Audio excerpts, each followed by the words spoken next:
Пак по втор пат не ми одговоривте на прашањево. Веројатно не сте навикнат некој да ви поставува прашање, но еве да видиме. Знаете дека добар поставениот принцип од комисијата е да зборуваме работи кои што сте ги кажале вие или владините функционери. За 2020 година во држава требаше да се направат, односно реализираат следниве капитални инвестиции.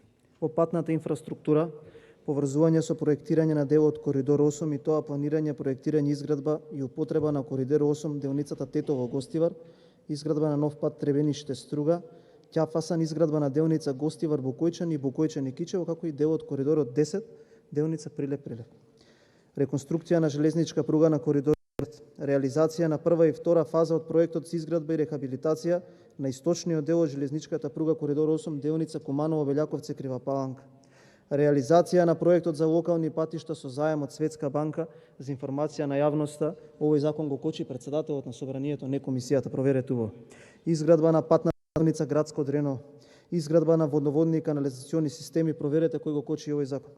Енергетски ефикасни проекти во јавниот сектор, тоест јавни здравствени установи, уредување на технолошки и индустријски развојни зони, изградба и реконструкција на јавни здравствени установи, набавка на медицинска опрема и реконструкција на општи болници, како и проектот регионална клиничка болница во Штипо, навод каде што ЕБОР ви ги зема парите затоа што сте земале пари, сте го плаќале Жерновски, а не сте работеле.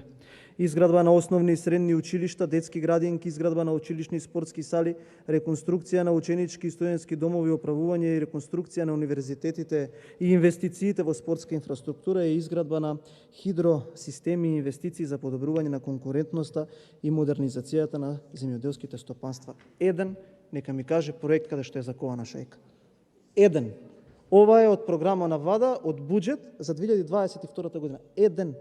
Ниту еден немате. Ова го гледаат граѓаните.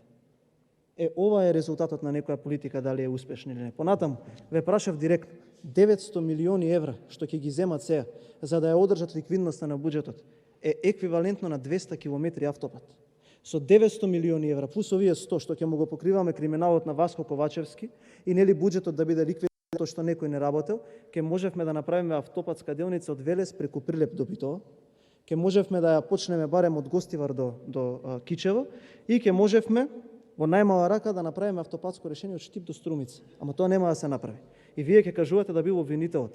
Ќе дојде обвинителот, ама ќе видиме какви дела ќе отвори и добро знаете. Зошто една влада за 6 години не може да заврши 50 километри автопат, а само се потпишуваат анекси. Не сум задоволен од одговорот и немам дополнително прашање.